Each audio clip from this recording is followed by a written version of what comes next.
Ahí comienza la grabación.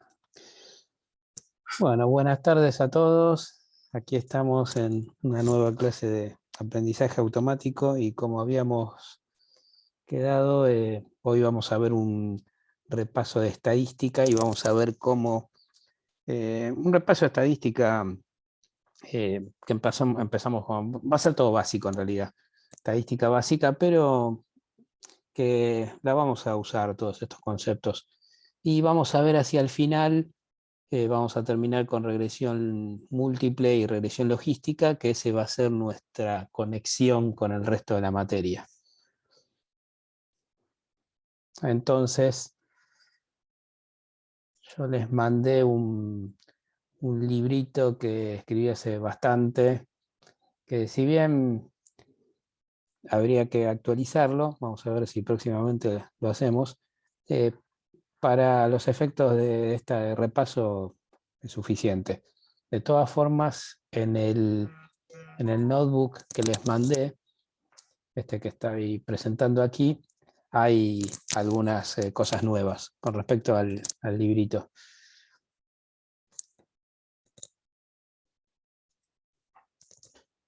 Entonces comenzamos. Bueno, esta primera parte del script que vemos aquí, esto yo lo pongo siempre en los encabezados para poder moverme entre máquinas. O sea que esto es algo general entre distintas máquinas a través del Dropbox.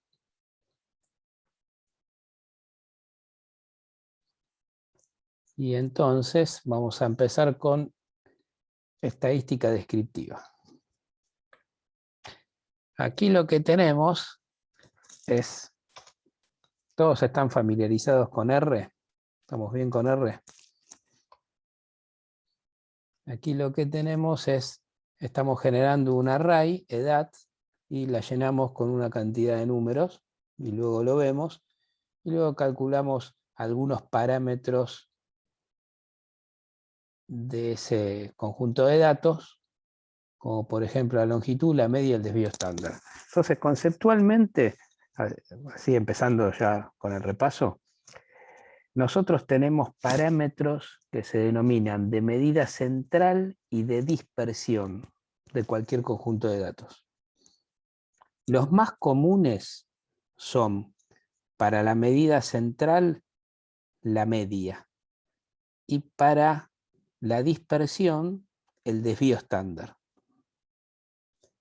Pero esto funciona en la medida en que ese conjunto de datos pueda ser caracterizado por estos dos parámetros. Y para eso necesitamos hacer una prueba de normalidad, que lo vamos a hacer en unos minutos. O sea, si bien estos son los más comunes, no son los únicos. Por ejemplo, si nosotros, ya sea porque sospechamos, sabemos o lo hemos verificado, que la distribución de los datos no es normal, tenemos que utilizar otros parámetros. Y en ese caso, uno de los que más se utilizan es la mediana, o sea, el cuartilo 50, que es el que vemos aquí. En un conjunto de datos con distribución normal, la mediana coincide con la media. O es muy cercana una a la otra, prácticamente lo mismo. El estadístico Tukey, que fue un prócer de la estadística, un prócer internacional de la estadística, propuso, entre muchas contribuciones que hizo a la estadística, propuso caracterizar los conjuntos de datos con 5 números, y de ahí que viene la función FINAM, y esos 5 de R, la función FINAM, y esos 5 números son los percentilos 0, que sería en este caso 22, percentilo 25, percentilo 50, que es la mediana, percentilo 75 y percentilo 100, que es el máximo. Y la versión gráfica del FINAM es el boxplot. Entonces, si lo ven en el libro, hay un dibujo que está un poco mejor para explicar esto. ¿Y qué dice? Dice que el boxplot o el FINAM es lo mismo. El primer número, que es el percentilo 0, quiere decir que por debajo de ese valor están el 0% de los datos. O sea, ninguno. O sea, es el mínimo. Después tenemos el percentilo 25, que significa que por debajo de ese valor están el 25% de los datos. Y así siguiendo. El percentilo 50 están en el 50% de los datos. Por eso es la mediana, porque se reparten el 50% por arriba y por debajo de ese valor. Y después tenemos el percentilo 75 y finalmente el percentilo 100, que quiere decir que el 100% de los datos está por debajo de ese valor, que es el máximo. Entonces, generalmente cuando nosotros trabajamos con un conjunto de datos, es de buena práctica hacer una graficación, por ejemplo un boxplot o un FINAM, para ver qué pinta tiene esos datos. Y ya de un vistazo podemos ver si los datos tienen una distribución simétrica respecto a la mediana. Nos podemos dar una idea también del rango. Se define como rango en estadística a los valores mínimo y máximo. Entonces podemos hacer una vista rápida de un conjunto de datos con un boxplot o la versión FINAM, la versión numérica pura. ¿Sí? ¿Cómo estamos? ¿Alguna pregunta de esto? ¿Estamos bien? ¿O alguna respuesta o algo que quieran aportar? Más que bienvenido.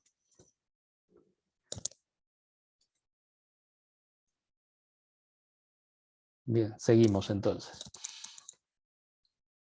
Bueno, entonces, otra forma de ver cómo se distribuyen los datos es a través del histograma. Que aquí vemos en lenguaje R cómo podemos calcular y graficar un histograma. Un histograma es una representación gráfica que nos muestra la frecuencia de aparición, o sea, la cantidad de valores dentro de estos que en inglés se denominan bins. No sé cómo se podría traducir una buena traducción de bins, pero sería como segmentos a lo largo de todos los valores posibles que tienen esos datos. Entonces, para interpretar esto podemos decir que este conjunto de datos, entre 20 y 25 años tenemos 6 sujetos.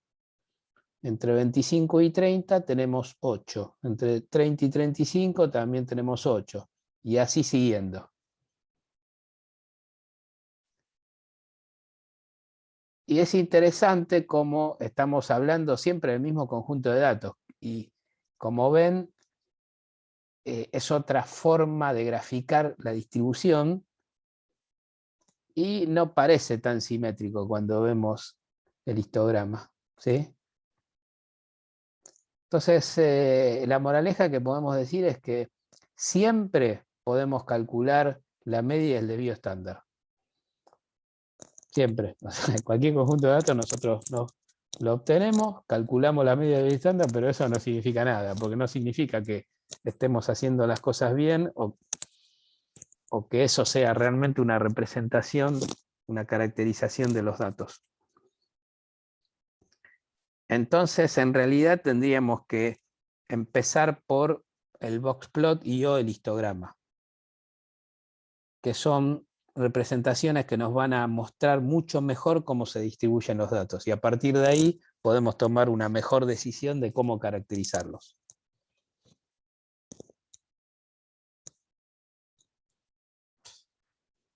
Después aquí tenemos la distribución normal, la ecuación de la distribución normal, porque esta caracterización de un conjunto de datos como si fuera una distribución normal lo que trata es de modelizar ese conjunto de datos como si se distribuyera con esa media y esa dispersión. Esa media y esa varianza o el desvío estándar. ¿Sí? Que sería el cuadrado de la... Entonces, aquí tenemos una distribución normal alrededor de una media de 0 con un desvío estándar de 1. ¿Sí? En una distribución normal, más o menos 2 desvíos estándar son aproximadamente el 95% de los datos. O sea que dentro de más o menos 2 desvíos estándar se encuentran el 95%. Ahora este concepto lo vamos a usar en unos minutos. Y aquí tenemos una función que superpone por sobre el histograma la distribución, la función de distribución normal usando la media y el desvío estándar de esos datos. Y aquí podemos ver que no está funcionando tan bien, ¿no? Una simple inspección visual nos está mostrando que esto no está funcionando tan bien. Tendría que seguir esa distribución normal, mejora los datos, pero los datos no parecen tener una distribución normal.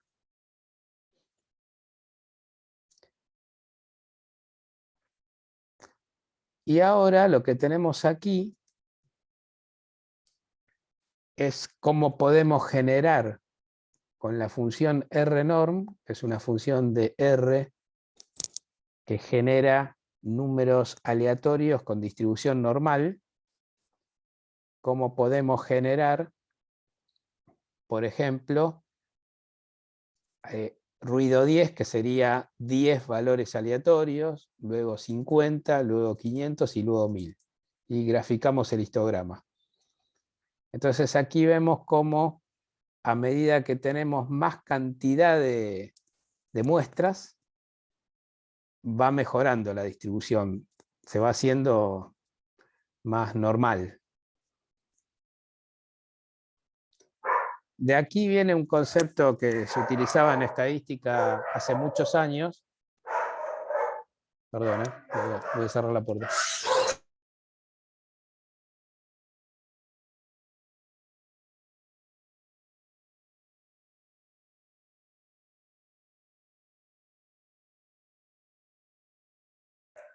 Ahí está. Bueno, de aquí viene un concepto que había en estadística hace muchos años, cuando todavía no había tantas computadoras disponibles para hacer análisis estadístico, donde se decía que los que hicieron estadística hace muchos años se deben acordar de esto, ¿no? Víctor, me parece, ¿no? Quizás te acordás de esto, ¿no? Seguramente. Que se decía que cuando la muestra era de más de 30 valores, ya la podíamos considerar normal. No es verdad eso. Ya sabemos que no es verdad, pero era como una aproximación. Y este pequeño experimento un poco muestra eso, ¿no? Que al aumentar la cantidad de muestras, bueno, sí, por supuesto, si la fuente de los datos, en este caso una función que genera números aleatorios con distribución normal, genera datos con distribución normal, por supuesto que cuando hay más datos, se va a parecer más a lo normal.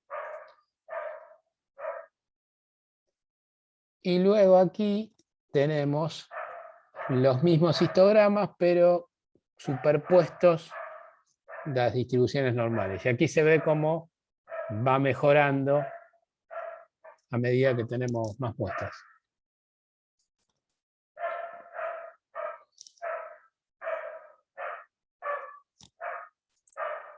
Bien. Entonces, ahora vamos a hacer otro experimento. Vamos a hacer lo siguiente. Los invito a que, si quieren editar sus notebooks, vamos a generar también otros ruidos, pero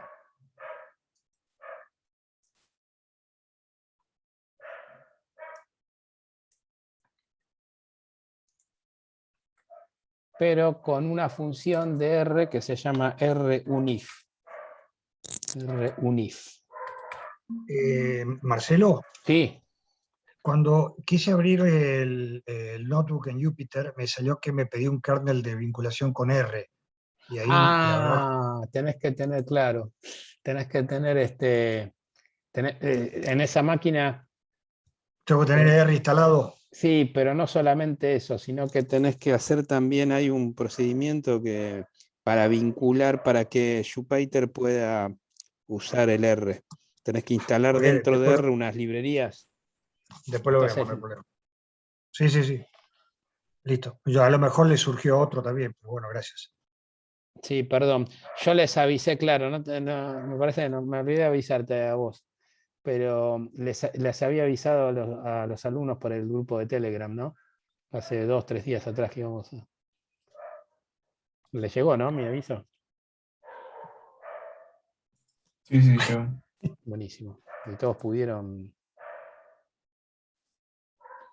Acá me hace Juan Carlos en el grupo de Telegram, me dice, no sé por qué estoy desmatriculado. Sí, ¿saben lo que me pasó hoy? Hace un rato entré al campus de la Facu y estaban todos, y yo los tenía todos matriculados. Voy a tener que matricularlos de nuevo, no sé qué pasó. Si ellos del campus hicieron algo, porque es raro, hasta ayer estaban todos. Y ahora me aparecen 4 personas nada más. Así que voy a tener que matricularlos a todos de nuevo. Justo había subido a la clase de hoy. Después lo voy a ver ese tema. Ahora, Víctor, después te paso cómo hacer hay una forma. Tenés que instalar varios, dentro del R, varias librerías y ahí Tranquilo, olvídate, después lo hacemos, no hay problema. Sí. Yo trabajo después. Sí, a mí también podrías pasarme lo mismo, porque no sé cómo vincular R con Júpiter. Dale. Bueno, entonces lo hago ahora mismo. Si me esperan un minuto, porque Ahí alguien creo que lo mandó por el chat. Franco mandó, Ascensa mandó un link que ahora estoy tratando de entrar. Buenísimo. Como Dice dice Juan, installation. yo lo vi en Colab y ahí corre sin instalar nada. Porque claro, ya lo deben Lo abro en Colab y listo. Eso. Sí, hay algunos sitios que lo hacen si usan Anaconda. Yo no uso Anaconda, lo tengo directo. A ver.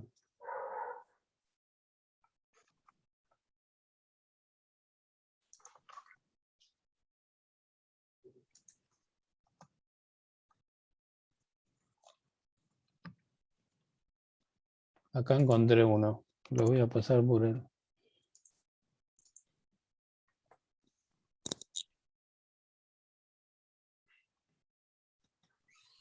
Ahí está.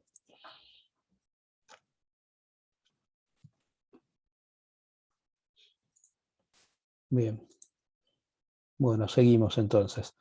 Bueno, entonces ahora lo que vamos a hacer es, en lugar de usar la función rnorm, vamos a usar la función runif de R.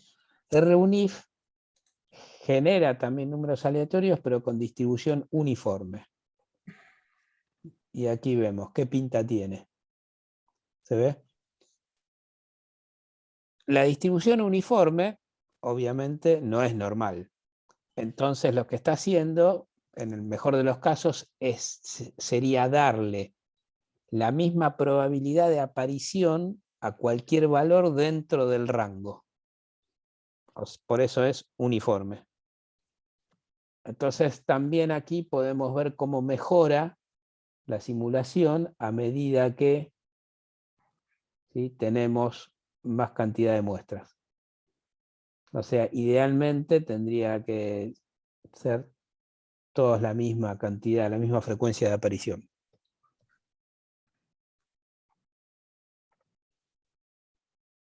Bien. Bueno, ¿alguna pregunta hasta ahora? ¿Estamos bien?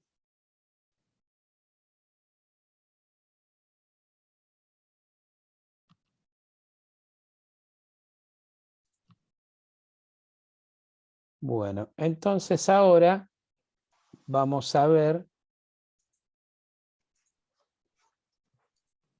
vamos a pasar a pruebas de normalidad de una muestra. Vamos a correr esto. ¿Sí? Entonces aquí tenemos una muestra que lo llamamos IMC. Esto es una simulación, como dice ahí en el libro, de el índice de masa corporal de un grupo de pacientes. Está simulado, ¿no? Entonces lo que podemos hacer es ver el histograma y ver, por ejemplo, lo que tenemos aquí, y ver el box plot.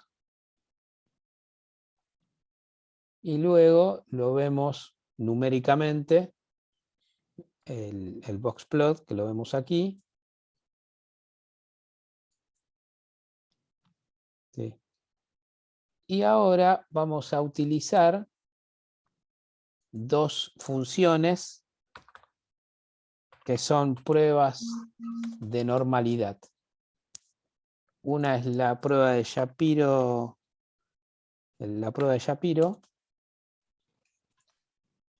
y la otra, Shapiro-Wilk, y la otra es de Kolmogorov-Smirnov.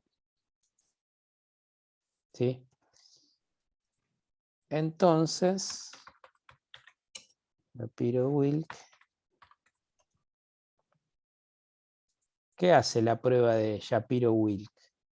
La prueba de Shapiro-Wilk lo que hace es, hace una comparación en la cual hace una prueba estadística donde plantea la hipótesis nula que una muestra proviene de una distribución normal. ¿Y qué es la hipótesis nula? La hipótesis nula es ahora lo vamos a ver en detalle, en otro ejemplo, pero para ir adelantándoles, la hipótesis nula es una prueba que nosotros, una hipótesis, perdón, que nosotros hacemos para probar si es verdad o no.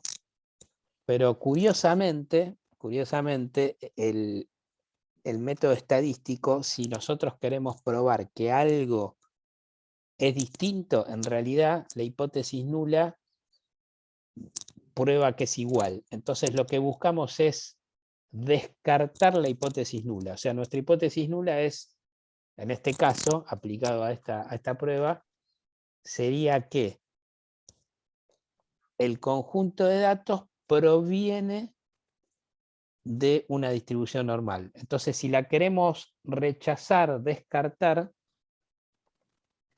quiere decir que no. ¿Sí? Es medio un trabalengua, ¿no? Pero es así la estadística.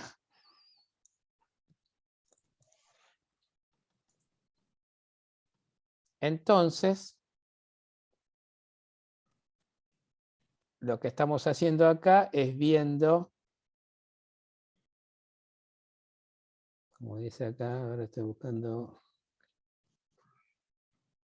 como lo pueden ver en la página 19 del libro.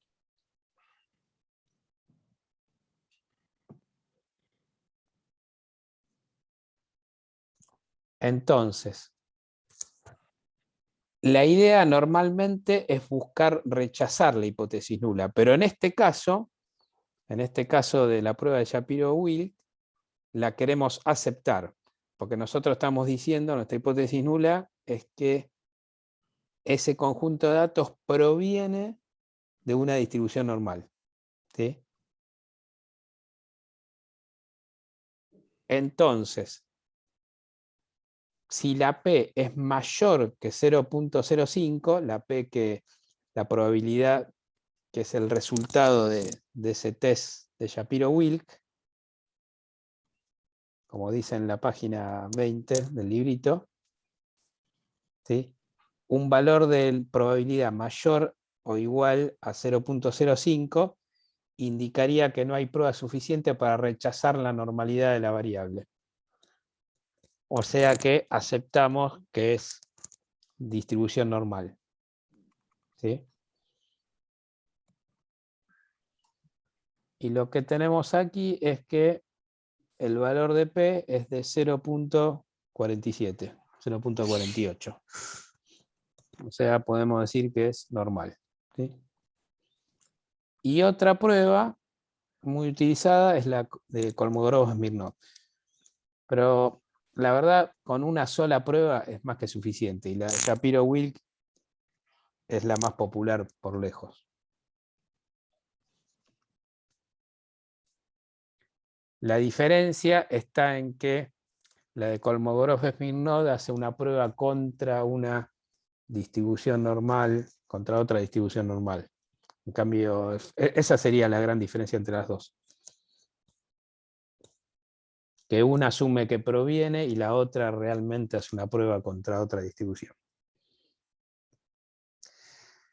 Entonces aquí lo que podemos decir es que una buena práctica podría ser realizar siempre esta prueba, que la verdad no todo el mundo la hace.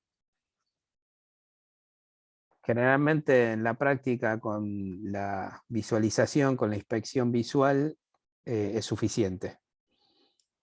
Otra forma de trabajar podría ser que no nos importe si la distribución es normal o no, y no usar de esa forma, no usar métodos paramétricos y usar métodos estadísticos no paramétricos.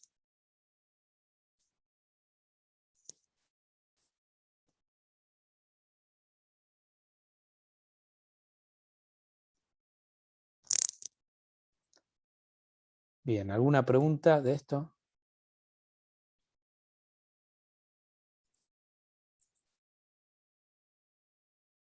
Bueno, entonces ahora vamos a ver este otro ejemplo, donde ahora tenemos dos conjuntos de datos. Tenemos el conjunto de datos IMC, índice de masa corporal, que simularía sujetos normales o sanos, y IMCP de pacientes. Entonces, hacemos el histograma y vemos que podrían ser normales. Y luego, para verificar si son distintos,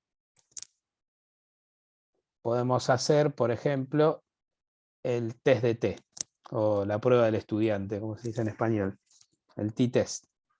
Es uno de los métodos más populares para comparar dos muestras. Entonces ahora les pido si van al libro. Vamos a... Ahí les digo en qué parte. Sería la página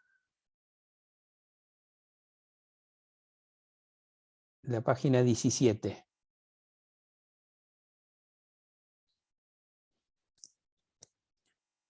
Entonces, nosotros podemos empezar nuestra investigación, si nosotros estuviésemos investigando acerca del índice de masa corporal en pacientes diabéticos, por ejemplo, esto es una simulación, ¿no? Con complicaciones con respecto a sujetos saludables, nuestra hipótesis investigativa, que no es estadística, es que nosotros queremos probar que el índice de masa corporal en pacientes con diabetes y complicaciones es distinto con respecto a sujetos saludables. O sea, esta es nuestra hipótesis investigativa. Y ahora la tenemos que transformar en una hipótesis estadística para realmente poder aplicar un método estadístico. Entonces, para pasarlo a una hipótesis estadística, tenemos que transformar esto a lo que es una hipótesis nula y una hipótesis alternativa. La hipótesis nula generalmente trata de probar que los dos conjuntos de datos son iguales. Y la hipótesis alternativa trata de probar que son distintos. Entonces, como los test estadísticos trabajan con la hipótesis nula, si nosotros queremos probar en nuestra hipótesis investigativa que los datos son distintos, tenemos que rechazar la hipótesis nula. Porque la hipótesis nula dice que son iguales. Acá viene la parte de trabalenguas, ¿no? ¿Se ve la idea? ¿Sí? Eso está en la página 18. En un cuadro de la página 18. La hipótesis nula generalmente trata de probar que son iguales. Y la hipótesis alternativa, que es el complemento, trata de probar que son distintas. Pero los test estadísticos trabajan sobre la hipótesis nula. Entonces, el resultado de un test estadístico va a ser la probabilidad de que la hipótesis nula sea verdadera. Entonces, si la probabilidad que la hipótesis H0 nula sea verdadera es baja, quiere decir que la podemos rechazar. En otras palabras, estamos aceptando la hipótesis alternativa.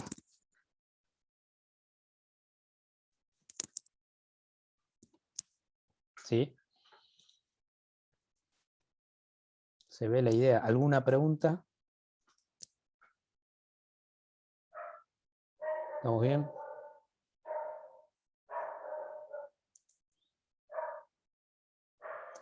Bueno, entonces, si vemos, a ver, si vemos la tabla 3, que está en la página 18 también, vemos una tabla que nos dice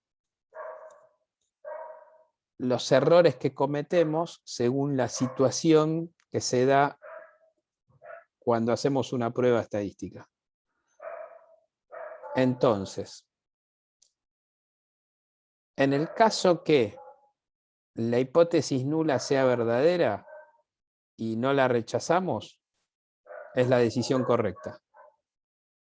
En el caso que la hipótesis nula sea falsa y la rechazamos, también es la decisión correcta.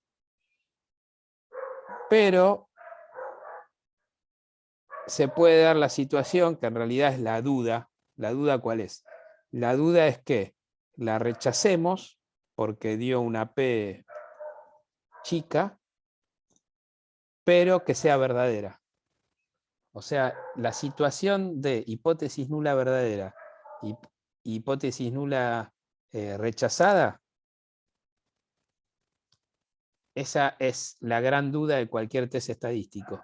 Si hacemos eso, si se nos da esa situación, que no podemos estar seguros que nos dé, o sea, nosotros lo único que podemos hacer es rechazar la hipótesis nula, o no rechazarla. ¿Sí? No es algo que nosotros no sabemos la verdadera situación. ¿Sí? Entonces, el error que corremos cuando rechazamos la hipótesis nula se llama error tipo 1. ¿Sí? O sea, este es el mayor riesgo que tenemos en una prueba estadística. Y el error tipo 1 tiene que ver con el umbral, con esa probabilidad que usamos nosotros para rechazarla. Si ese umbral es de 0.05, se puede decir que el error sería del 5%. .05 es un umbral muy utilizado, ampliamente utilizado. En estudios estadísticos más severos, hay estudios que usan un umbral menor, si son más exigentes. Por ejemplo, 0.01. ¿Sí?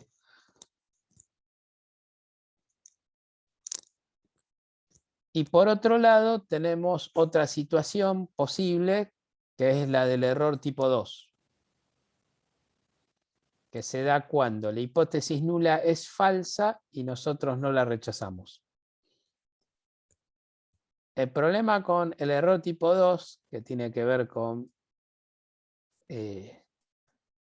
otro parámetro que es el beta, es que el error tipo 2 no es algo que nosotros lo podemos calibrar con un umbral. El error tipo 2 tiene que ver con, entre otras cosas, con el tamaño de la muestra y con la potencia del método estadístico que estamos usando.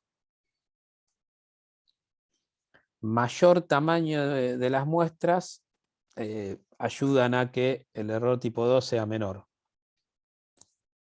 Y también, si el método estadístico es más potente, también ayuda. Esa combinación ayuda a minimizar el error tipo 2. O sea, nosotros lo que tenemos que tratar de hacer es minimizar esos dos errores, el tipo 1 y el tipo 2. El tipo 2 es más difícil de controlar, porque la potencia del método es algo que no podemos hacer nada, es lo que es el método. Y los datos, bueno, los que conseguimos. Entonces, nuestra variable de control podría llegar a ser el umbral del error tipo 1, pero también mucho no hay también ahí para cambiar, porque normalmente usamos el estándar, el valor estándar de umbral, que como dijimos es 0.05. ¿Sí? Entonces, volviendo a nuestro ejemplo, lo que tenemos aquí es que la P dio 0.003, o sea que bastante menor a 0.05. Con lo cual rechazamos la hipótesis nula que dice que el índice de masa corporal de los pacientes son iguales al índice de masa corporal que los sujetos saludables. La rechazamos, la hipótesis nula. La rechazamos con una probabilidad de cometer un error por haberla rechazado de 0.003. O sea, una probabilidad baja de que cometamos el error de decir que son distintas. ¿Sí? Y noten lo siguiente, estamos hablando de distintas y no estamos hablando de mayor o menor, porque las pruebas se hacen en buscar si son iguales o distintas. Después, cuando la aplicamos o cuando vemos cómo están distribuidos los datos, aquí sí podemos decir que el índice de masa corporal de los pacientes es mayor que el de los controles, porque lo podemos verificar gráficamente. El distinto se convierte en mayor. O al revés, es lo mismo decir el índice de masa corporal de los sanos es menor que el de los pacientes. Pero la prueba estadística se hace con la hipótesis nula de igual o hipótesis hipótesis alternativa distintos.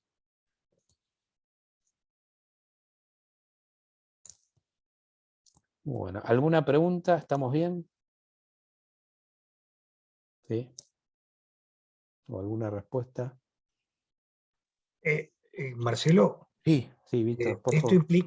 Esto implica que dos distribuciones pueden ser iguales pero con distintos parámetros, entonces son distintas, ¿no?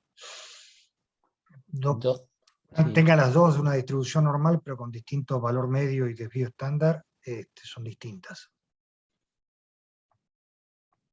A ver si te entiendo lo que me estás diciendo. dos distribuciones, dos distribuciones pueden tener la misma media de estándar y en realidad ser un poco distintas, sí. Sí. Así es. Está bien. Sí. Está buena esta aclaración porque la parametrización no es ni más ni menos que una forma de modelizar los datos. Y nosotros tenemos el concepto de que un modelo de algo, siempre, un modelo de algo no es la realidad, es una aproximación a la realidad. Entonces aquí se ve como, con lo que dijo Víctor, se ve ese concepto de que puede haber dos distribuciones que son distintas, pero tienen el misma media y desvío estándar, quiere decir que tienen el mismo modelo, pero en la realidad son distintas. Porque el modelo aproxima a la realidad que son los datos. Y los datos son distintos, pero los modelos son iguales. ¿Sí?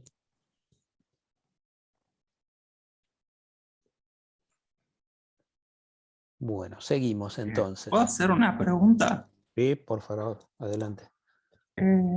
Donde dice muestras apareadas, Sí. ¿qué es pas.antes, pas. Ahora lo voy a explicar. Ok. Sí. Entonces, nosotros hasta ahora vimos, por ejemplo, dos muestras que eran dos grupos de pacientes distintos. ¿Sí? Dos grupos de pacientes distintos. Pero hay situaciones donde los datos provienen de las mismas entidades, o sea, dos mediciones que se hicieron sobre las mismas entidades, o en este caso, en estos ejemplos, sobre pacientes. Entonces, nosotros esto también lo podemos llamar muestras apareadas o muestras repetidas. También se dice en estadística.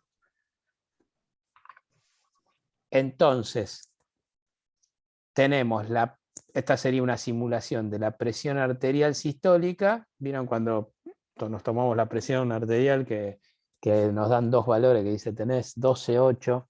Y bueno, es la sistólica y la diastólica, o la máxima y la mínima, como se dice popularmente.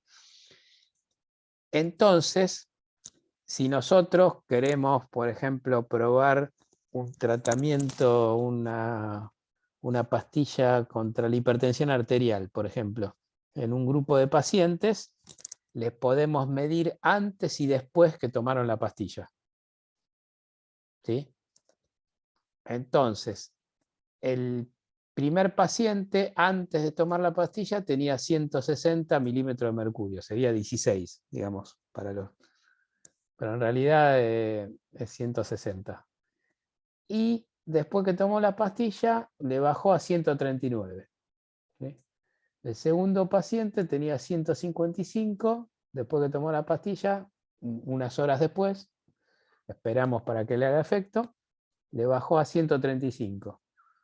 El tercer paciente de 180 a 175, y así siguiendo, y como vemos, en algunos baja, pero en algunos no baja, en algunos sube. Por ejemplo 130, 140. ¿Sí? Puede pasar eso. Entonces, en este caso, nuestra hipótesis nula dice que la presión arterial antes y después fue la misma. O sea que el tratamiento no tuvo efecto. Entonces nosotros queremos rechazar la hipótesis nula, que el tratamiento no tuvo efecto, para verificar que sí lo tuvo. Pero en este caso, como las muestras, las mediciones vienen de los mismos pacientes, se denominan muestras repetidas o apareadas, de a pares. No es como el caso anterior, que eran dos grupos distintos de pacientes, eran personas distintas. Acá son las mismas que se le midieron antes y después de una intervención. ¿Sí? Entonces aquí podemos hacer la prueba de normalidad para cada una, pero lo más importante aquí está en esta parte del código. Podemos también usar el mismo test estadístico, el test de Student, pero le tenemos que decir que las muestras son apareadas, ¿sí? Porque la fórmula internamente no es la misma. Es muy importante esto. Sería un error no tener en cuenta que las muestras están apareadas. Entonces, con este parámetro, el último parámetro que ven acá, pair igual a true, acá le estamos diciendo al t-test que las trate internamente, que use la fórmula del test para muestras apareadas.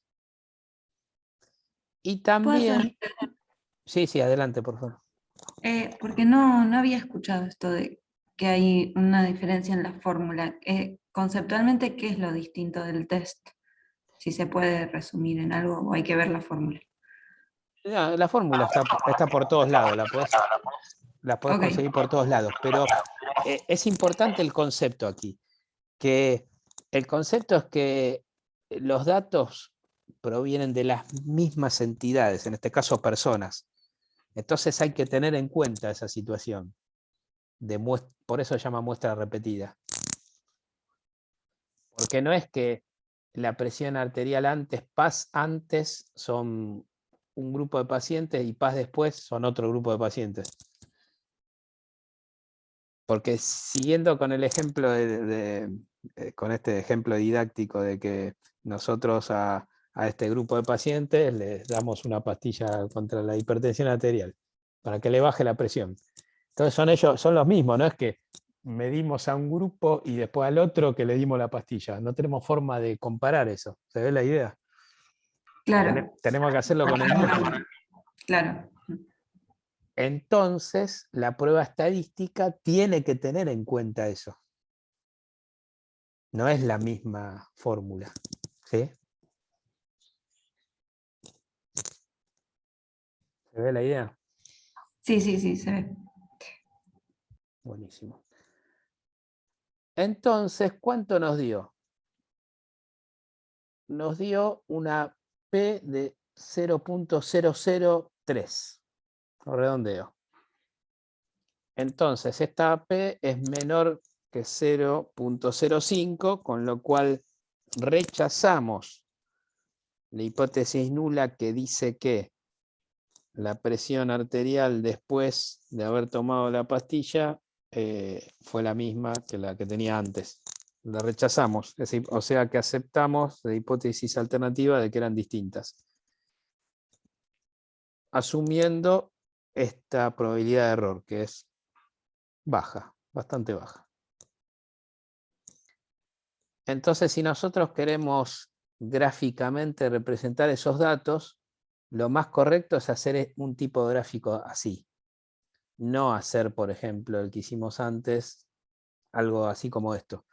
Porque esto nos sugiere que son grupos distintos. O sea, grupo de índice de masa corporal sanos y pacientes.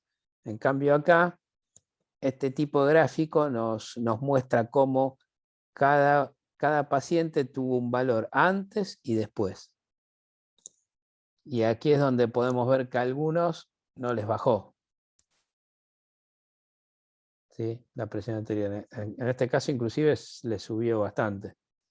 Pero sin embargo, en el conjunto sí funcionó la droga antihipertensiva. Por eso que la probabilidad dio menor que 0.05. ¿Sí? Marcelo, una consulta. Sí. Viendo esto que comentabas de la probabilidad, lo que sería es que si yo hago, por ejemplo, 1000 ensayos, 3 me va a dar que son falso positivo o falso negativo. Digamos, le voy a decir al señor que tiene que la pastilla no le hizo nada cuando sí le hizo, o que sí le hizo efecto cuando no le aumentó o disminuyó la presión arterial. Sí. Es- Sí, está más o menos bien lo que decís, pero yo no usaría en este caso todavía, lo vamos a ver lo de falso positivo y falso negativo, lo vamos a ver más adelante porque es un tema de la materia que también viene de la estadística, pero tiene que ver con clasificación. Pero acá yo no aplicaría lo de falso negativo y falso positivo. Porque acá lo que vos tenés es son mediciones antes y después de una intervención. ¿Sí? O sea, no hay un falso positivo y un falso negativo acá. ¿Eh? ¿Se ve la idea? El concepto de falso positivo y falso negativo tiene que ver con el error en una clasificación. Cuando vos clasificás a alguien como positivo cuando en realidad era negativo, entonces un falso positivo. ¿Sí? ¿Se ve la idea? Claro, acá no estoy clasificando a nadie, únicamente estoy Exactamente. viendo si macheano. Bien. Exactamente. Y eso lo vamos a ver en una próxima clase cuando empecemos a estudiar métodos de aprendizaje automático que clasifican. ¿Sí? Y Perfecto. sí, me puedo adelantar un poquito, porque ahora con esto del COVID se hizo bastante popular el falso positivo, el falso negativo, ¿no? Por los test de COVID. Mucha gente últimamente habla de eso. Y por ahí en otra época ni sabían que existía. Y está bueno el concepto porque eso pasa les diría, todas las pruebas médicas. Que quizás mucha gente piensa que se hizo un test médico y ya está. Dice, me dio bien o mal. Y en realidad es tremendo. Pero hay una probabilidad que puede ser no tan baja de ser falso positivo o falso negativo, por diversas circunstancias. Esto sería muy largo, nos iríamos por las ramas de la clase de hoy, pero de todas formas creo que tiene que ver con lo que estamos viendo de repaso de estadística. Siempre es un tema de probabilidades, ¿sí? Al fin y al cabo. Entonces, que te dé que uno se haga un test de cualquier cosa y te dé negativo o positivo, en realidad no puedes asegurarlo. Por diversas circunstancias que tienen que ver con el test, con lo que está midiendo, con el momento en que lo midió, pero no está 100% seguro del resultado. Esto puede ser inquietante para mucha gente, pero bueno, es la realidad, es lo que pasa en la vida real. ¿Sí? Bueno, seguimos entonces. Entonces, hasta ahora vimos prueba de hipótesis, que se utiliza muchísimo, la vamos a utilizar más adelante en la materia, porque se usa mucho, por ejemplo, para validar coeficientes de un modelo, por ejemplo. Se usa mucho la prueba de hipótesis. Pero hay una alternativa que también se usa en estadística, y esa alternativa son los intervalos de confianza. Y acá tenemos un ejemplo de código de los intervalos de confianza. Y la alternativa es la siguiente. En lugar de calcular una probabilidad de la hipótesis nula, todo lo que vimos recién, en realidad acá lo único que hacemos es calcular lo que se denomina un intervalo de confianza, que es un intervalo, dos valores para cada conjunto de datos. Por ejemplo, volvemos al de controles y pacientes, al índice de masa corporal de controles y pacientes, donde podemos ver los valores entre los cuales se encuentran el 95% de los datos. ¿Sí? O sea, no es el máximo y el mínimo, es poquito para adentro. ¿Sí? Para llegar a esos valores hay diversos métodos.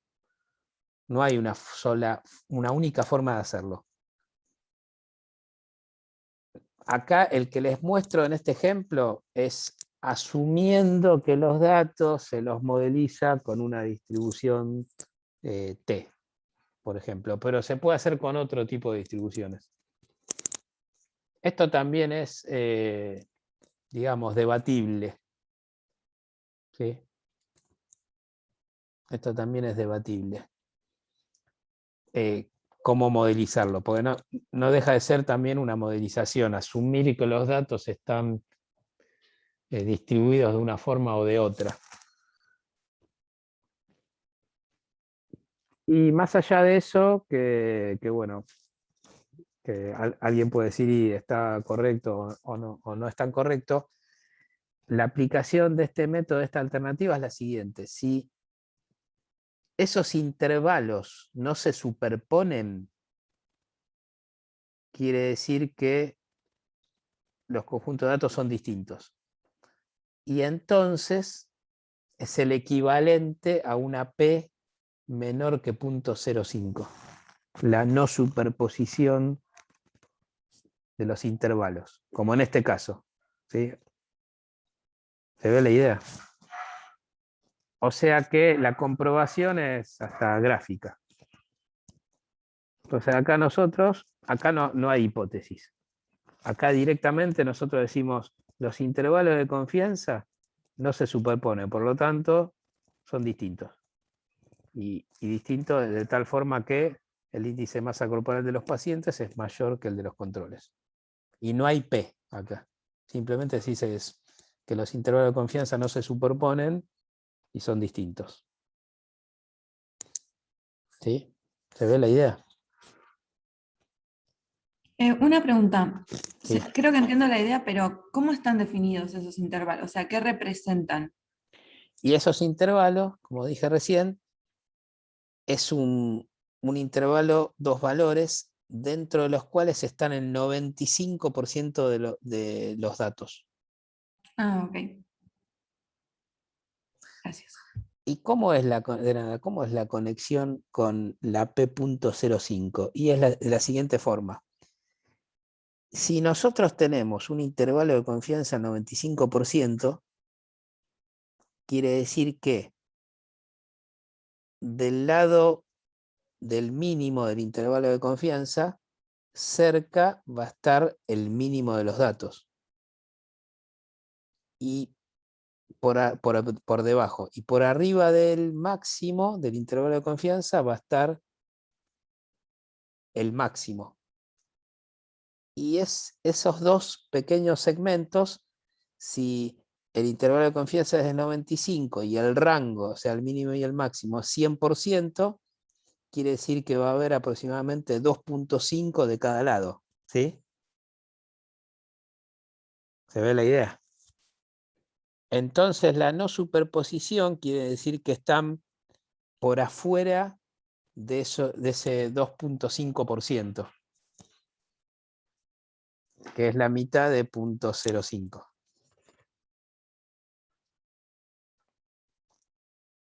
¿Sí?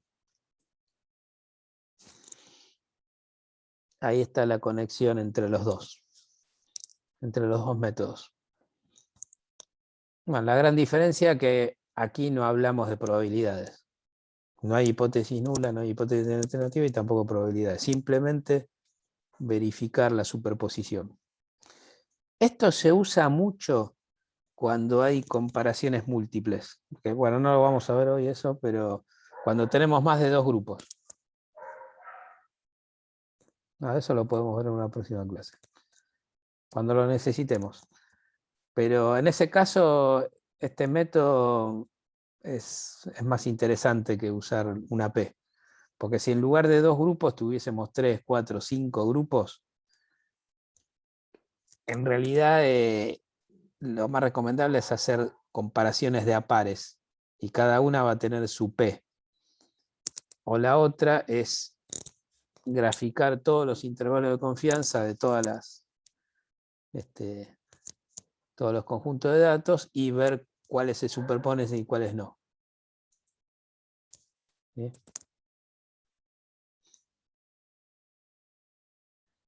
Bien. ¿Alguna pregunta? Lo que vimos hasta ahora, ¿estamos bien?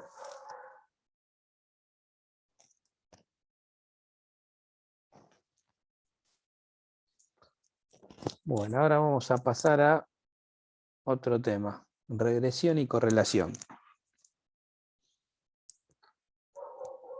Entonces aquí lo que estamos haciendo es tenemos una simulación donde tenemos una cantidad de pacientes, de sujetos, de los cuales tenemos la edad, la presión arterial sistólica y un parámetro que SBR, que sería sensibilidad valor reflejo, que es una medición que se le hace a los pacientes que tiene que ver con la presión arterial y la frecuencia cardíaca. Y además, cada uno de esos pacientes está rotulado como perteneciente o al grupo C de controles o al grupo P de pacientes. O sea, algunos de ellos son controles y otros son pacientes. Entonces, en R nosotros podemos generar un data frame para encapsular esos 5 vectores, esos 5 arrays. Esta es la forma que tiene un data frame en R. Es muy parecida, casi lo mismo, a un data frame en Python usando pandas, por ejemplo. Es muy parecido el concepto. Y también tenemos funciones en R para poder, por ejemplo, guardarlo en disco, como write.csv, y después leerlo, que bueno, la tengo comentada, la función para leerlo, pues no tenemos los datos ahí. Entonces, cuando tenemos un data frame, podemos hacer un summary, que sería esto que vemos aquí, donde nos dice cómo están distribuidos los valores en cada una de las variables o columnas o arrays dentro de ese data frame. Entonces, de la edad nos dice el mínimo, el primer cuartil, o sea, el 25, la mediana, la media, tercer cuartil y el máximo. ¿Sí? Nos hace como una especie de box plot, pero numérico para cada una. Y aquí se da cuenta que grupo son caracteres, no son números, entonces no calcula nada. Esta función es muy, muy útil justamente cuando levantamos cualquier dataset, que cuando levantamos un dataset lo vamos a levantar de esta forma, como ya sea en los ejemplos que vamos a ver en R o en Python, en las próximas clases, lo vamos a levantar así, como un data frame, los datos. Y entonces van a estar encapsulados y es de una buena idea que apenas lo levantemos, hagamos un summary o, bueno, en Python se llama describe, ¿no? Pero hay otros, info también, hay otras funciones en Pandas, pero la idea es ver qué hay ahí adentro y hacer una inspección de cómo están distribuidos los datos. Y después lo que podemos hacer, para este caso especial, podemos ver cómo están asociadas las distintas variables. Por ejemplo, cómo está asociado el SBR con la edad, la PAS con la edad y el SBR con la PAS.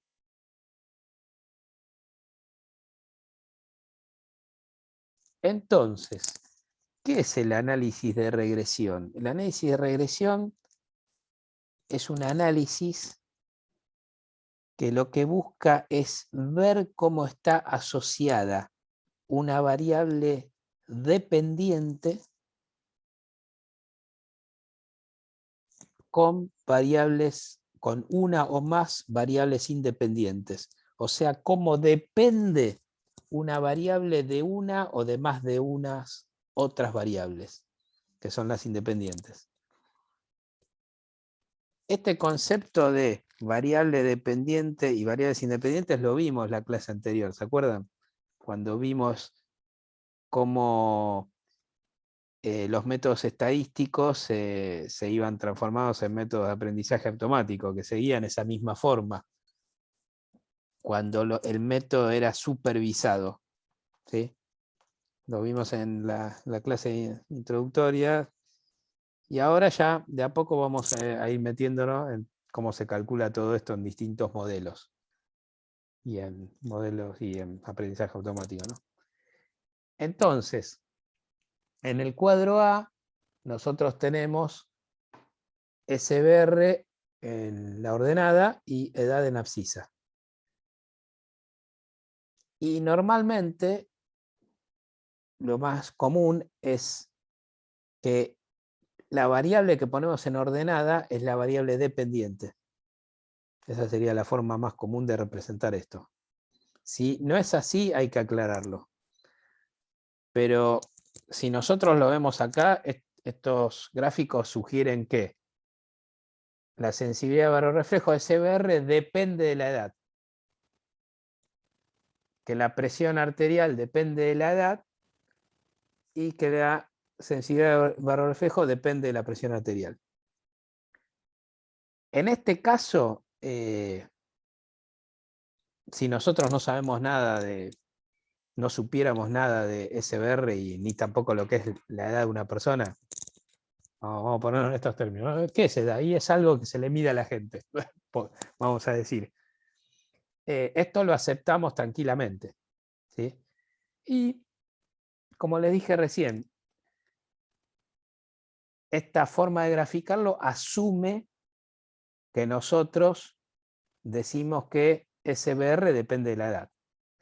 Ahora, yo les pregunto lo siguiente, si cambiamos los ejes y ponemos en ordenada edad y en abscisa SBR,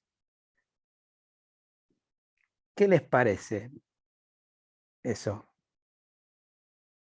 No importa la estadística. ¿Qué les parece? ¿Qué podemos decir de eso? ¿Se puede poner la edad como variable dependiente? Y no tiene sentido. Exactamente, no tiene sentido. Si no sería terrible, nos cambia la edad porque nos cambia el SBR, o lo que sea. No tiene sentido.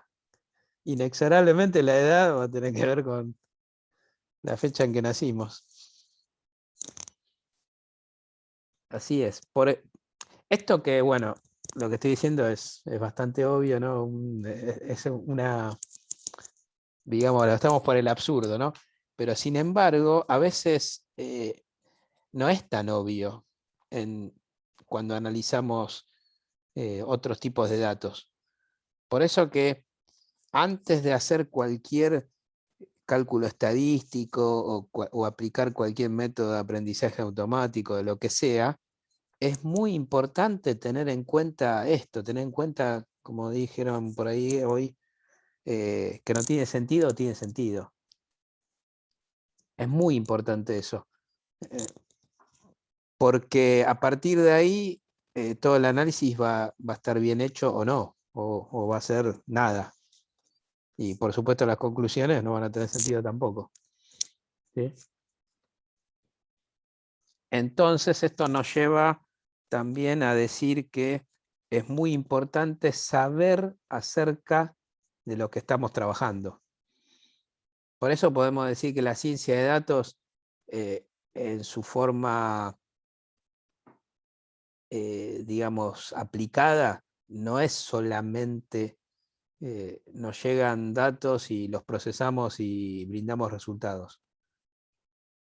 Porque cualquier algoritmo, todos los algoritmos, cuando vos le das información, te va a devolver algo.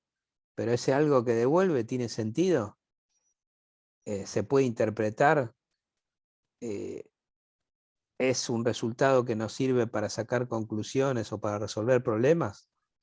Todas esas preguntas hay que hacérselas antes de empezar a hacer cualquier cuenta. Y también porque de acuerdo al conocimiento que tengamos de los datos, vamos a poder utilizar las mejores herramientas, los mejores algoritmos para analizar esos datos. Por eso que volviendo al TP final de esta materia, ahora cuando termine la clase vamos a hacer un espacio de consultas para el TP final. Como les dije, estaría bueno que cuenten una historia, que no sea solamente agarrar datos y le aplicamos random forest, gradient boosting model, o lo que quieran, clustering, y nos dio esto. Sino, no es un trabajo práctico, un ejercicio de probar algo, sino contar una historia. ¿Sí? Y cómo lo aplicaron para resolver, en el mejor de los casos, un problema. Bueno, entonces, siguiendo con el análisis de regresión, lo que tenemos aquí es una regresión lineal donde asumimos que la asociación entre SBR y la edad es lineal. Entonces, en R podemos usar Linear Model, LM. Esta función que nos devuelve los resultados y luego lo mostramos. Si van al librito, a ver en qué página está.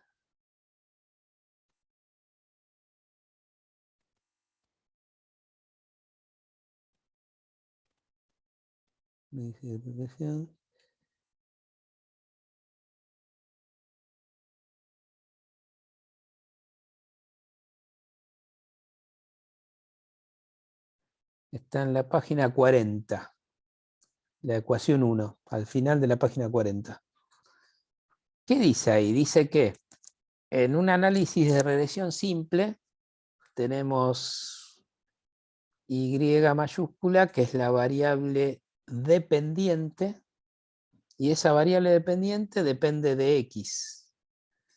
Y como estamos haciendo una regresión, lo estamos modelizando a una recta que tiene pendiente y ordenada al origen. Beta 0 es la ordenada al origen, o sea, el valor cuando X vale 0, y beta 1 es la pendiente. Entonces el análisis de regresión lo que va a calcular es beta 0 y beta 1 en base a los datos que nosotros le damos de X y de Y. Y aquí ya vemos una conexión a, como dijimos en la primera clase, a los métodos supervisados de aprendizaje automático, donde va a haber un rótulo, que sería la variable dependiente, y va a haber variables, una o más variables independientes. ¿Sí? Y, por ejemplo, puede ser que el resultado sea calcular coeficientes o no. Bueno, vamos a ver, dependiendo del método. Pero aquí en una regresión lineal simple, lo que calcula el análisis de regresión son esos dos coeficientes, la ordenada al origen y la pendiente. ¿Sí? Entonces, volviendo a nuestro ejemplo, lo calculamos. Ups, ¿qué me dio? Ah, tengo que correr esta. Ahí está. Ahí está. Bueno, entonces, ¿qué tenemos aquí? Que nos calcula el intercept, que en inglés es la ordenada al origen, y para la variable edad, lo que tenemos acá es la pendiente. Entonces, en R y en la mayoría de las implementaciones de regresión lineal, se calcula el coeficiente, que es el estimate, y el error estándar, por ejemplo, de ese coeficiente. Y aquí se hace una prueba de hipótesis para verificar que cada uno de los coeficientes, o sea, en este caso la ordenada del origen y la pendiente, sean distintos de 0. ¿Por qué? Porque si llega a ser igual a 0, o de otra forma, si no es distinto de 0, si es igual a 0 o como si fuera 0, no tiene importancia ese coeficiente. Imagínense que si la pendiente es como si fuera 0, quiere decir que no hay pendiente. Entonces no hay, la regresión lineal sería que es una recta con pendiente 0. O si el intercept o la ordenada de origen es igual a 0, quiere decir que parte de 0 y no es distinta de 0. Entonces, lo que se hace es una prueba de hipótesis donde la hipótesis nula dice que cada coeficiente es igual a 0. Entonces aquí, la última columna que vemos acá, PR, es la probabilidad de la prueba de hipótesis nula. de cada coeficiente. En los dos, en este ejemplo, dio menor a 0.05, con lo cual rechazamos la hipótesis nula que dice que es igual a 0. O en otras palabras, es distinto de 0, entonces tiene un valor. Porque además, si da todo 0, no hay regresión. ¿Sí? Y finalmente, podemos graficar la recta de acuerdo a los parámetros que calculó el análisis de regresión. ¿Sí? Entonces ahora podemos decir, al ser la pendiente ser distinta de 0, por la prueba de hipótesis sobre la pendiente, al ser distinta de 0 y al tener un valor negativo, quiere decir que SBR podemos decir que disminuye con la edad. Si no fuese significativo, no podríamos decir eso. Si no fuese una P menor que 0.05. Entonces, aquí nuestra conclusión es SBR disminuye con la edad. ¿Sí?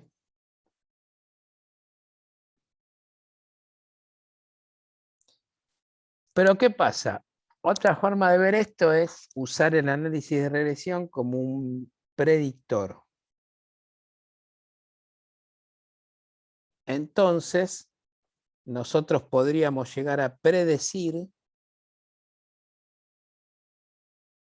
la variable dependiente, que es la sensibilidad de barro reflejo, de acuerdo a la edad. A una edad determinada, por ejemplo, decimos 60 años. ¿Cuánto tendría que valer? Y de acuerdo al análisis de regresión, tendría que estar aquí. No sé si se ve el mouse.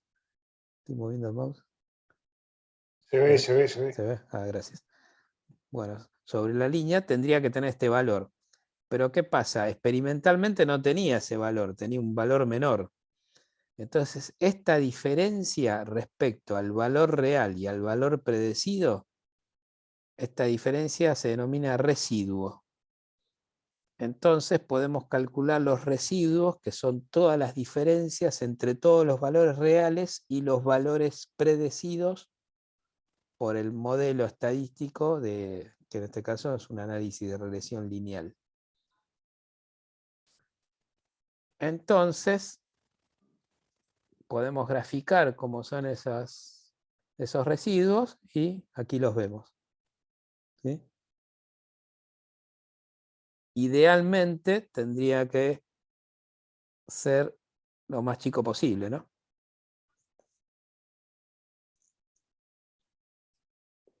Y una de las condiciones para el análisis de regresión, una de las condiciones que se busca es que los residuos tengan una distribución normal. Que en otras palabras quiere decir que los errores se distribuyen aproximadamente de los dos lados, por arriba y por debajo de la recta de regresión. De una forma en que a medida que se aleja de la recta, hay menor probabilidad que haya un residuo. Entonces, en otras palabras, que tengan una distribución normal alrededor de 0. ¿Y qué es lo que está teniendo en este ejemplo? Porque acá hacemos una prueba de normalidad. ¿Sí? Nos dio un valor casi 1. ¿Sí? Bien. ¿Estamos bien? ¿Alguna pregunta?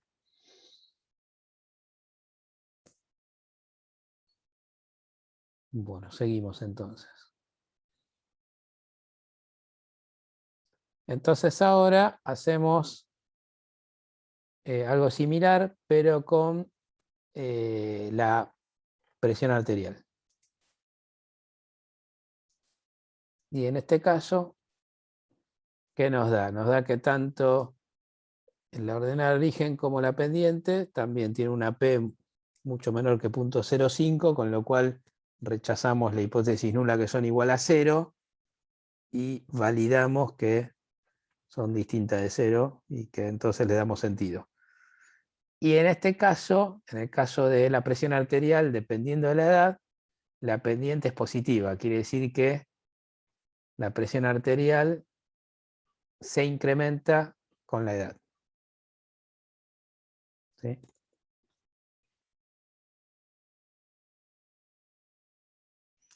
Y en el caso de SBR y PAS, hacemos también la regresión lineal aquí. ¿Y qué nos da?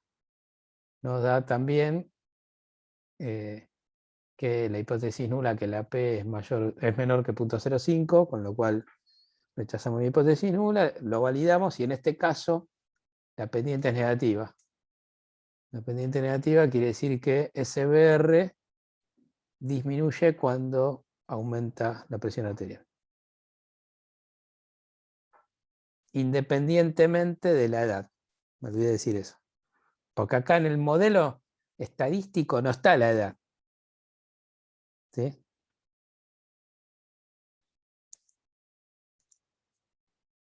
Pero ¿qué pasa? Así como tenemos residuos, esas diferencias entre el valor real y el valor de la predicción, de análisis y regresión, también tenemos intervalos de confianza, similares a los que vimos antes, pero en este caso del análisis de regresión. Y hay dos tipos de intervalos de confianza. Un intervalo de confianza de la recta de regresión, que es el más interno, el más cercano a la recta de regresión, y un intervalo de confianza de toda la predicción, que es más amplio. Y aquí tenemos la forma de calcularlo. ¿Y qué significa eso? Cuando nosotros vemos aquí, me voy a quedar un poquito para arriba, ¿no? Esto está hecho en SBR y edad. SBR y edad. Entonces vamos a SBR y edad, que lo tenemos acá arriba. ¿Dónde está? Aquí. Miren esto. Aquí tenemos que la pendiente nos dio un valor negativo, que quería decir que SBR disminuye cuando aumenta la edad. ¿Sí? Y tenemos el método nos dio un estimate, que sería el coeficiente, y un error estándar. En otras palabras, nos dio un valor central y una dispersión. Esto lo que significa es que en realidad no hay una recta. Hay una recta donde, digamos, no es la media, no es el promedio de las rectas, de las pendientes, pero sería equivalente, una cosa así parecida a eso, digamos, conceptualmente. Como que es la media de todas las rectas. Entonces tenemos esa recta, pero va a haber otra recta donde cambia un poquito la pendiente, donde se hace, por ejemplo, en lugar de ser menos 0.049, es menos 0.045. Va a haber otra donde está por arriba el 49, 51. Porque van a estar dentro de esta dispersión. ¿Se ve la idea? Hay varias rectas. Entonces, lo que hacemos calculando el intervalo de confianza de la recta de regresión es decir que el 95% de todas las rectas van a estar ahí adentro de este intervalo.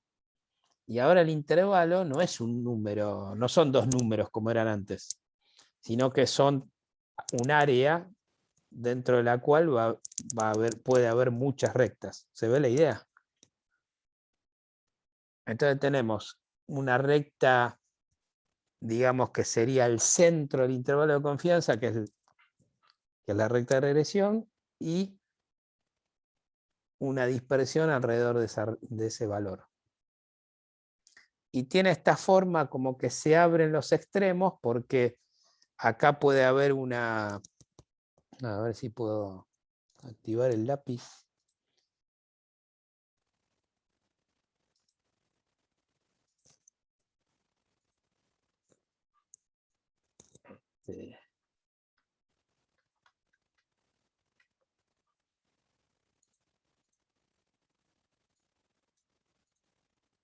Entonces aquí podemos tener una recta que es así, por ejemplo.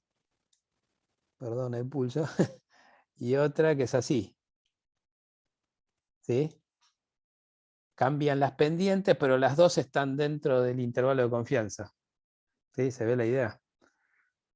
Puede haber otra que va por el medio. No sé, así, por ejemplo. Y otra por acá. Que son paralelas a la recta de regresión. Pero están dentro de ese intervalo de confianza. ¿Sí?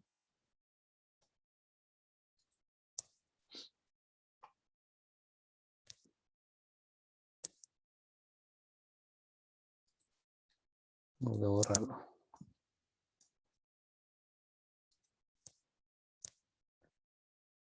Bien. Y el intervalo de confianza de la predicción es más amplio. Y conceptualmente el 95% de los datos estarían ahí adentro. Y sí, porque acá vemos que hay 2 que quedan por afuera del total. ¿Sí?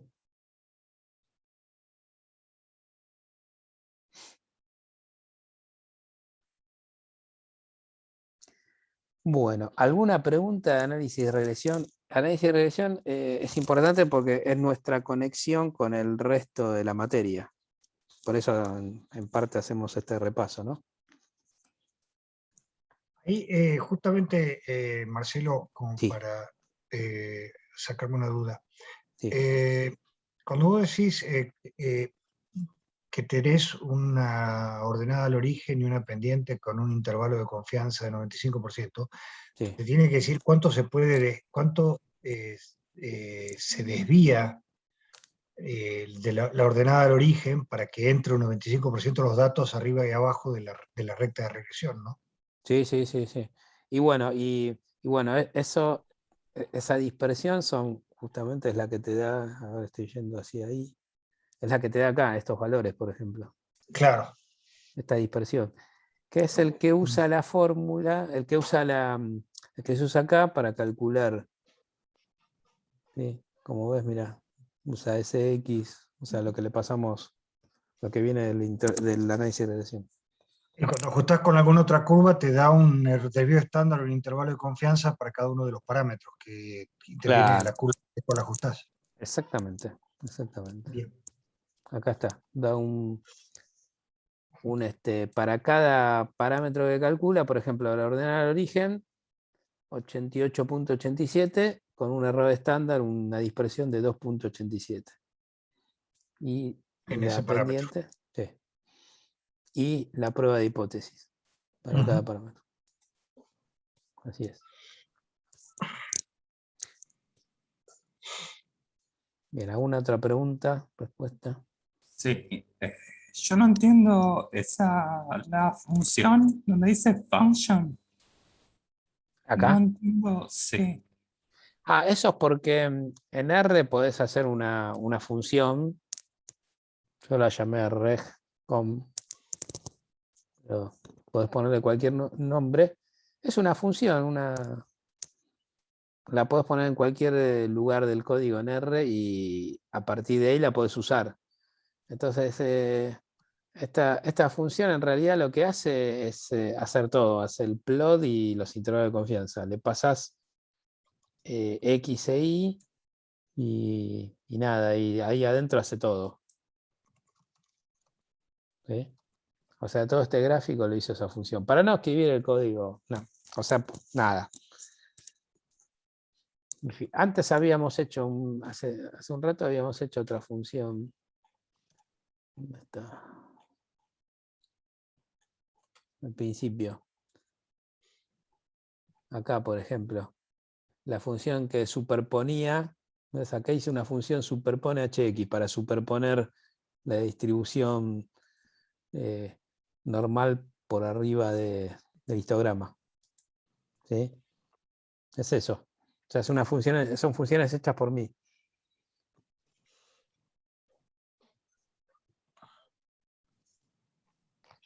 Ok. Bien. Entonces, ¿dónde estamos? Estamos acá. Bueno, ¿alguna pregunta de análisis de regresión? ¿Estamos bien?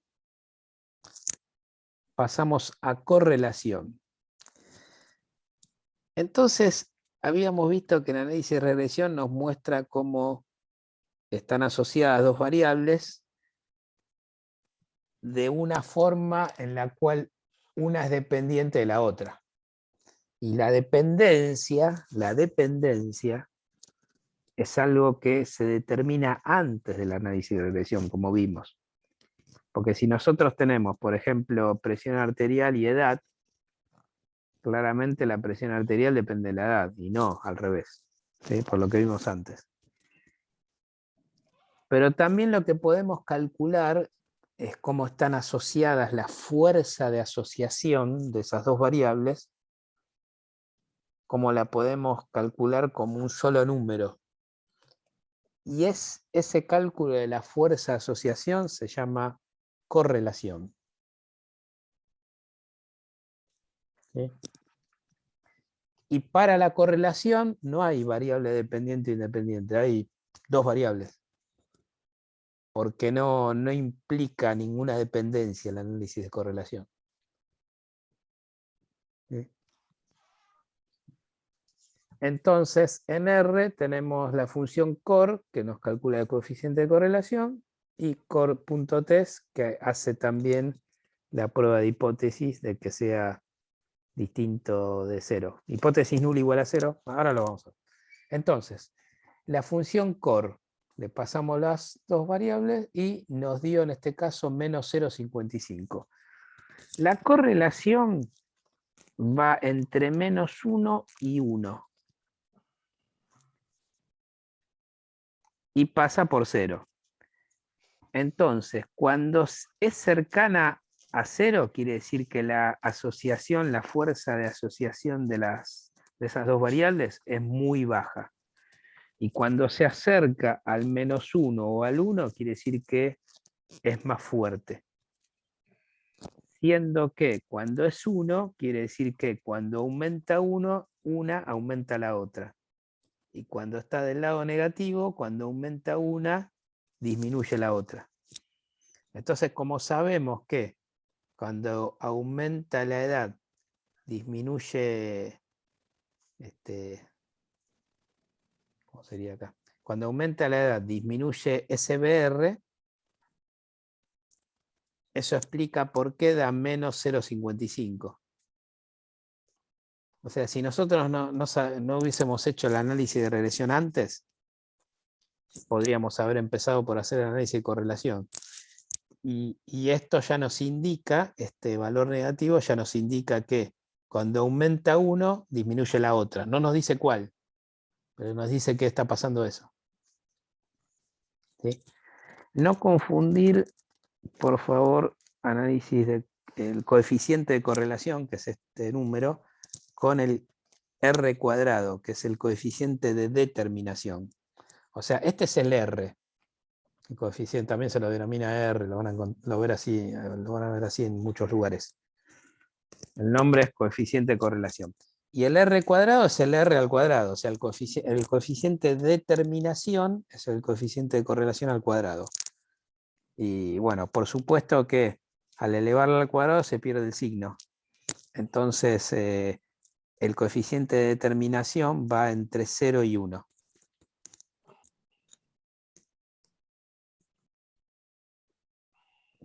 Que se usa bastante, lo vamos a usar en Machine Learning, para ver qué se usa.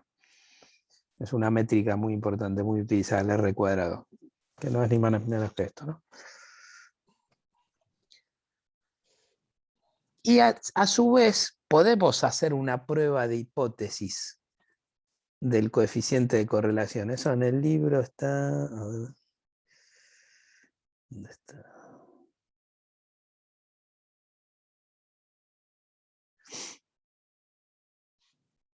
Está en la página...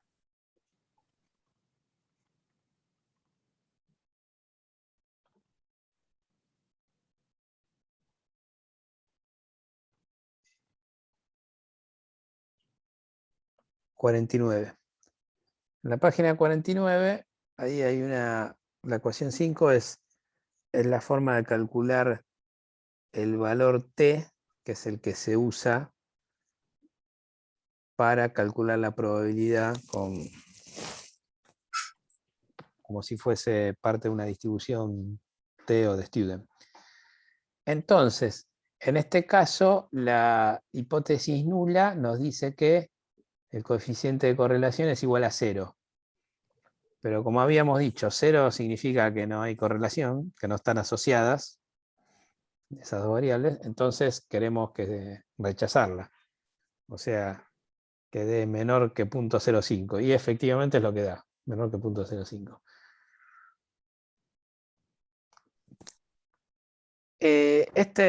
Generalmente cuando el coeficiente de correlación se acerca a tanto a -1 como a 1, tiende a dar unas P menor que 0.05. Y cuando se acerca a 0, ya sea por el lado negativo o por el lado positivo, la P va subiendo. Entonces al ir subiendo ya quiere decir que es parecido a 0. No la podemos rechazar. ¿Sí?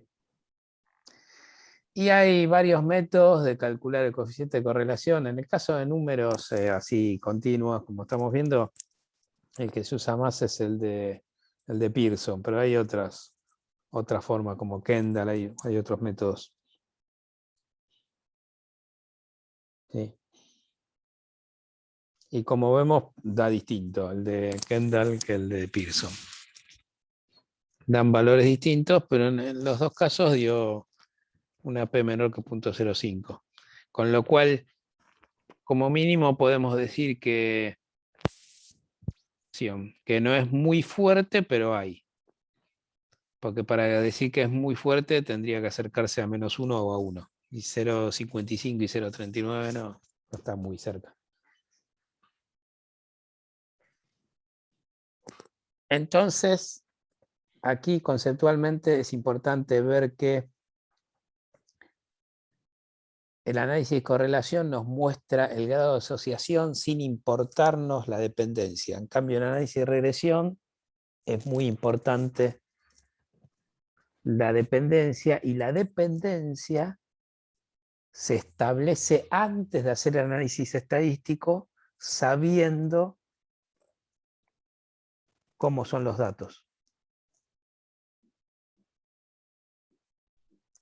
¿Sí? Y si nos vamos un poquito más arriba, en cualquiera de los análisis de regresión que estuvimos haciendo, miren esto. Está calculando el R cuadrado. Siempre calcula el R cuadrado. O sea, calcula el coeficiente de determinación. Por eso que están vinculados de alguna forma el análisis de correlación con el análisis de regresión. Y vamos a ver que en los métodos de aprendizaje automático también se calculan.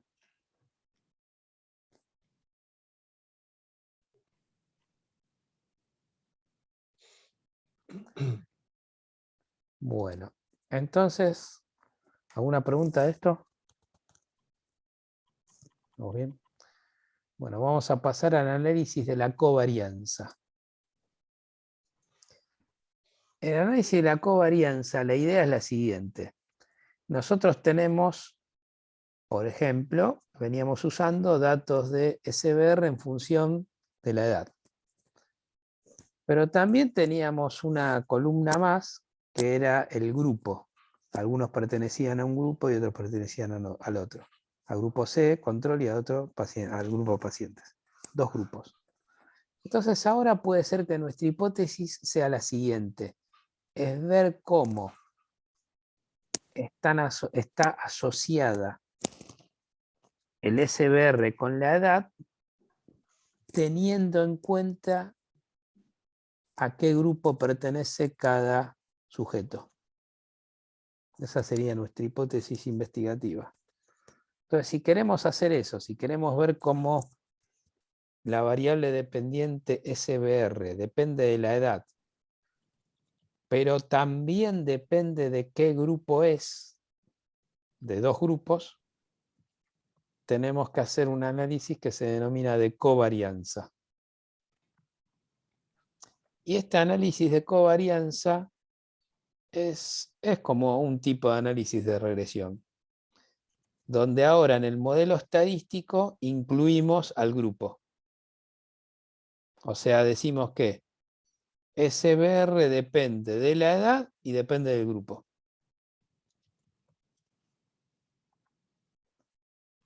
Pero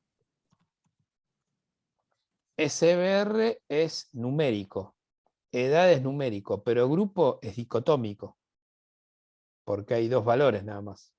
¿Sí? ¿Se ve la idea? Entonces, este tipo de análisis de covarianza lo que calcula en realidad son dos rectas. Dos rectas en las cuales van a tener la misma pendiente, pero va a haber una diferencia de ordenadas al origen. ¿Sí?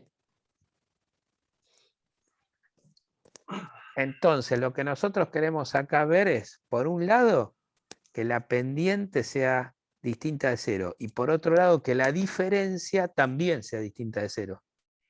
Porque la pendiente distinta de 0 nos va a decir de que la asociación entre SBR y edad quiere decir que disminuye.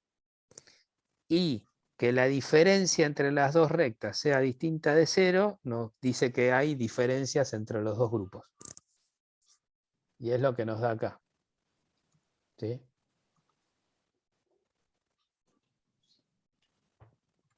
Este tipo de análisis está forzando a dos rectas con la misma pendiente y con distinto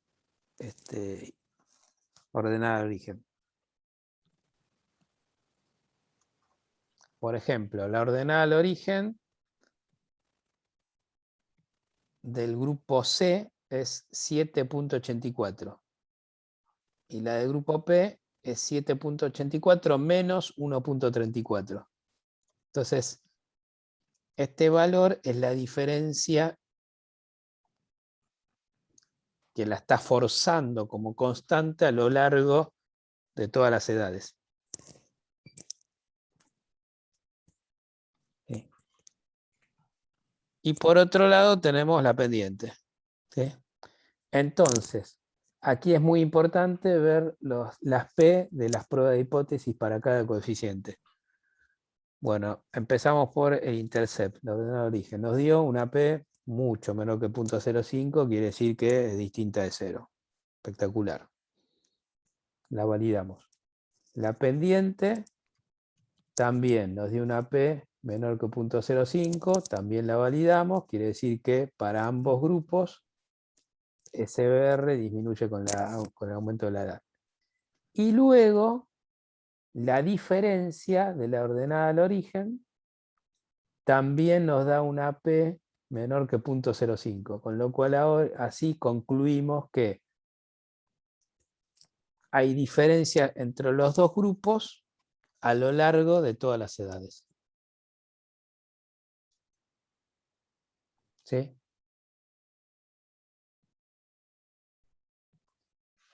Si nosotros, no lo vamos a hacer, pero si nosotros no hubiésemos tenido en cuenta la edad y tomamos SBR como grupo control y grupo paciente, como hicimos acá, por ejemplo, me voy para atrás, como hicimos acá, íbamos a ver que no había diferencias.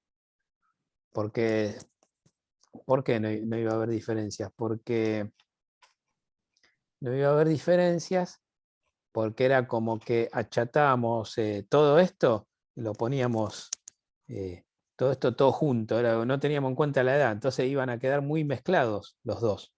Y al quedar muy mezclados no hay diferencia significativa. Iban a hacer lo mismo, ¿sí? Por eso que fue importante haber primero verificado que SBR depende de la edad y cómo está asociado, para luego hacer este análisis posterior.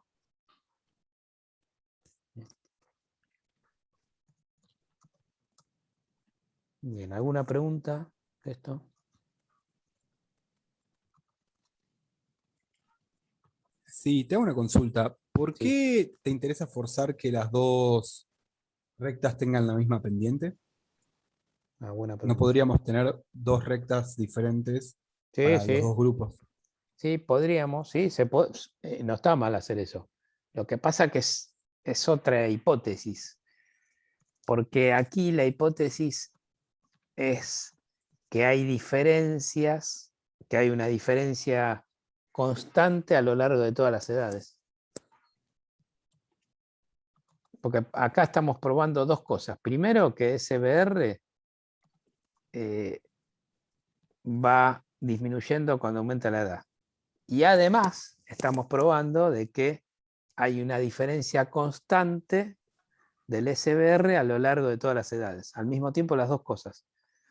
Y para hacer eso necesitamos forzar que tengan dos rectas con la misma pendiente. Porque estamos tratando de probar que la diferencia constante existe. Si no hubiese dado menor que 0.05 esto, por ejemplo, de lo que estoy marcando ahora, la diferencia, ahí decíamos, bueno, no hay diferencia constante. Entonces se podría hacer lo que dijiste vos, hacer dos análisis de regresión por separado para cada grupo y luego hacer una comparación de pendientes y de ordenadas al origen y ver si son diferentes. Pero ahí ya es otra hipótesis investigativa, o sea, partió de otra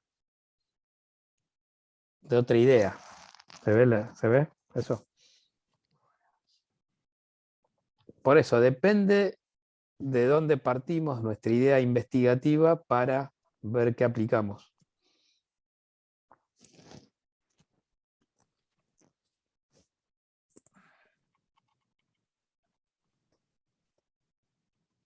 Bien. Bueno, ya estamos terminando. Entonces, aquí tenemos un análisis de regresión múltiple. Cuando hay más de una variable independiente, ya la regresión es múltiple. Entonces acá tenemos dos formas. Una forma, un primer modelo donde tenemos SBR que depende de la edad de Paz y de la interacción de esas dos, de la edad y de Paz. Y otro modelo más simple, donde SBR depende de la edad y de Paz. Y es regresión múltiple porque hay más de una variable, o sea, puede haber 2, 3, 4, bueno, en este caso, 2. ¿Sí? Entonces, hacemos análisis de regresión y nos devuelve la tabla con los coeficientes y lo que vimos antes. Y en este caso, ¿qué nos dice? Nos dice que el intercept nos dio no significativo. Esto es interesante. O sea, hay mucha dispersión. Claramente, que es lo que nos muestra acá. Un estimate de 8.06 y una dispersión un error estándar 4.5. Enorme. Esto hace que no dé la P menor que 0.05. Y por otro lado nos da, sí, nos da significativo la pendiente. ¿Sí? Está muy bien. La presión arterial no da significativo. Y la interacción tampoco, la interacción de las dos. Entonces esto nos puede servir para sacar esta conclusión de que SBR depende de la edad, pero no depende de Paz, ni de la interacción entre ambas. Y cuando sacamos la interacción, también nos da un resultado similar. Mejora la P de la Paz, pero no llega a ser significativa, no llega a ser menor que 0.05. Ahora, ¿para qué nos puede servir este análisis de regresión múltiple? Nos puede servir porque a pesar de que puede haber variables independientes que no son significativas, o sea, no tienen una P, los coeficientes no tienen una P menor que 0.05, sin embargo, se dice que controlan a las otras. O sea, en otras palabras, están influyendo en el resultado final. Pero no lo hacen significativamente, porque cuando uno las saca, es posible que mejore o empeore todo. Pero muchas veces se prefiere dejarlas en el modelo estadístico porque están contribuyendo al resultado. Este concepto lo vamos a ver también cuando hagamos algoritmo de aprendizaje automático, donde hay variables dependientes e independientes que el equivalente a las variables independientes serían todas las variables que incluimos en el algoritmo de aprendizaje automático, que algunas de ellas van a ser significativas y otras no tanto, van a contribuir marginalmente, pero van a tener una contribución, que sería el equivalente acá de lo que no da significativo.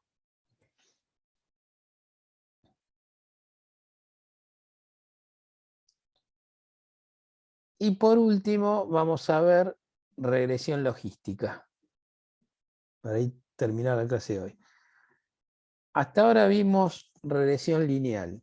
La regresión logística, en la regresión logística, la variable dependiente es dicotómica. O sea, puede tomar uno de dos valores. Y en este caso nos puede servir para este ejemplo porque tenemos el grupo, lo tenemos con dos valores, C y P. Entonces ahora nuestro modelo es grupo que depende de todas las demás, de SBR, de DA y de PAS. Este tipo de modelo estadístico vamos a ver en próximas clases que en algoritmos de aprendizaje automático de Machine Learning serían, por ejemplo, uno que se usa mucho es el Gradient Boosting Model. Sería como el equivalente en aprendizaje automático de una regresión logística. Mismo el Random Forest. Todo lo que sea donde la variable dependiente es una categoría entre dos, o sea, paciente o control, es como si fuese una regresión logística. El equivalente a una regresión logística de la estadística clásica, por decirlo de alguna forma. No sé si está bien decir eso. Estadística clásica, pero o estadística tradicional, ¿sí?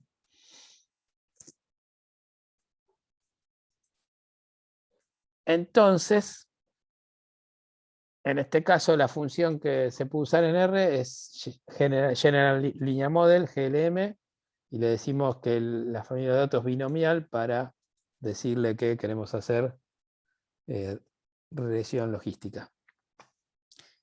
Y aquí nos devuelve también el resultado de una tabla con todos los coeficientes, el estimate y el error estándar, y la prueba de hipótesis. Y lo que vemos aquí es que nos da significativo el intercept y SBR. Bueno, no sé, no quiero sacar ninguna conclusión porque estos son datos inventados. Pero me está diciendo eso, que la diferencia entre los grupos tiene que ver más con SBR.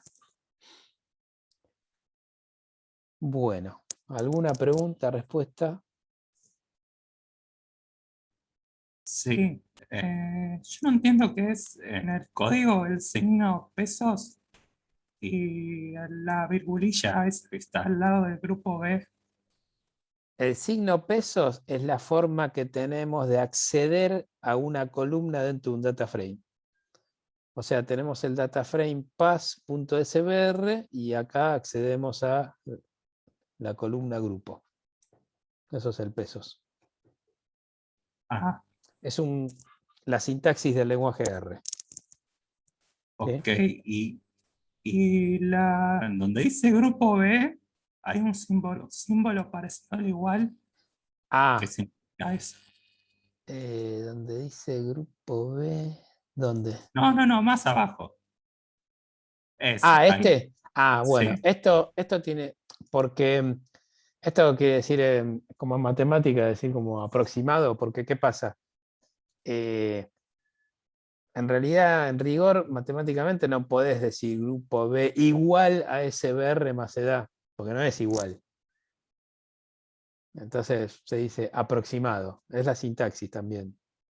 Pero Ok. tiene que ver con eso.